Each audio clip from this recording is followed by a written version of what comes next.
अच्छा, अगर आसानी के लिए हम समझना चाहें, कौन कौन सी कंट्रीज़ अरब में आती थी उस टाइम पे? आप सऊदी अरब सबसे पहले, जिसमें हिजाज़ की सरज़मीन और फिर आप यमन, इराक़, कुवैत और यूएई के सारे जो एमिरेट्स हैं वो सारी की सारी, उर्दन, ये आज का जो मिडल ईस्ट है ख़ास तौर पे ये सारा वही है, अरब है। फ़लस्तीन बीच में आता है, फ़लस्तीन का इलाक़ा था सारा। ये ममालिक हैं, बड़े ममालिक। शाम था, लेकिन उस ज़माने में उसकी तकसीम तो वैसे था कि एक तरफ लिखम है तो एक तरफ गुस्सान है, एक तरफ कंद है। लिखम और गुस्सान बॉर्डरिंग एरियाज थे। लिखम की जो हमदर्दियाँ थी, आप समझ लीजिए, या वो परवरदा थे ईरान के। गुस्सान वाले जो थे वो परवरदा थे रोमन्स के। तो रोमन्स के असरात उनके अंदर हमें मिलते हैं, गुस्सानियों के अंदर भी मिलते हैं, फिर अरब तक भी आए वो सारे। और ईरानियों के असरात हमें लिखम के अंदर भी मिलते हैं। उनकी सियासत में नज़र आते हैं, उनकी बुत परस्ती में नज़र आते हैं, उनके स्टैचूज़ में नज़र आते हैं, उनकी शायरी में तो बहुत ही ज़्यादा नज़र आते हैं। क्योंकि अगर ये जो हमारे पास अरबों से मुताल्लिक़ अगर कोई मालूमात मिली भी है, जो मौजूद है भी, वो सारी की सारी वो है जो कदीम दास्तानों और उनकी शायरी या उनके नसर और उनके अदब पारों से हमें मिलती है। वरना कोई बाकायदा हिस्ट्री डॉक्यूमेंट नहीं हुई। उनकी शायरी से, उन किस्से कहानियों से हमें पता चलता है कि ये वाक़यात हुए थे। अच्छा, अगर हम बात करें तो कोई सल्तनत हमें मिलती है उनमें क़ब्ल अज़ इस्लाम? क़ब्ल इस्लाम एक्चुअली बहुत बड़ा इला, जैसे क़ब्ल इस्लाम तो 6वीं सदी में या 7वीं सदी ईस्वी में आया ना। लेकिन हम देखते हैं कि वहाँ नस्तूरी क्रिश्चियंस बहुत ज़्यादा थे। फिर जुडाइज़म बहुत ही पुराना मज़हब है, तो बहुत ज़्यादा यहूदी नज़र आते हैं।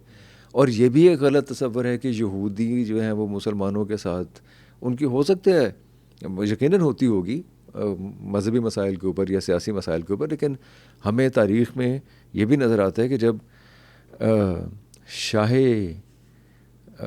ईरान ने, असद बिन कर्ब ने काबा पे हमला करने की कोशिश की, जब उन्होंने प्लान किया कि यसरब पे हमला करना है, फिर काबा पे हमला करना है, तो वो यहूदी ही थे जिन्होंने उन्हें मना किया। अब ये हमें उन अदब पारों में से पता चलता है कि उन्होंने मना किया, और मना ये कह के किया कि आने वाले वक्त में ये जगह बहुत ज़्यादा अहमियत की हामिल इस अभी भी है, लेकिन बहुत ज़्यादा अहमियत की हामिल इसलिए वहाँ कि यहाँ एक बहुत ही मोहसिन इंसानियत हज़रत सल्लल्लाहु अलैहि वसल्लम आएंगे।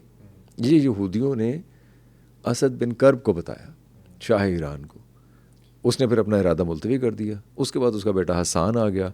वो हसान ने खैर उसके इर्द गिर्द के इलाक़ों पे, क्योंकि वो बहुत ताकत में था, तो अपनी अमलदारी कायम करने के लिए बहुत ज़्यादा लड़ाई बड़ाई की। हमला करने की वजह क्या थी? करना चाहते क्यों थे? 4-5 बुनियादी वजूहात थीं।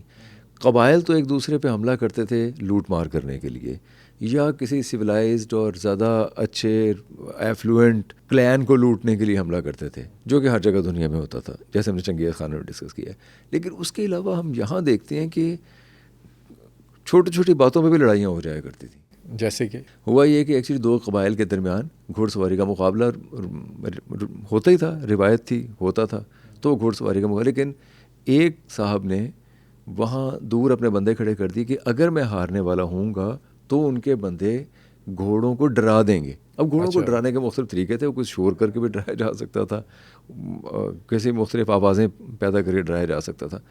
तो उन्होंने जब हारने वाली पार्टी ने लोग घोड़ों को डरा दिए, जिसके ऊपर के वो हार गए। शर्त जुआ लगता था, शर्त थी, वो शर्त हार गए, तो बहुत ज़्यादा दिवालिया निकल गया, जिसकी वजह से वो दोनों कबाइल के दरमियान इस बात पे लड़ाई शुरू हो गई, जो कि बरसों चलती रही लड़ाई।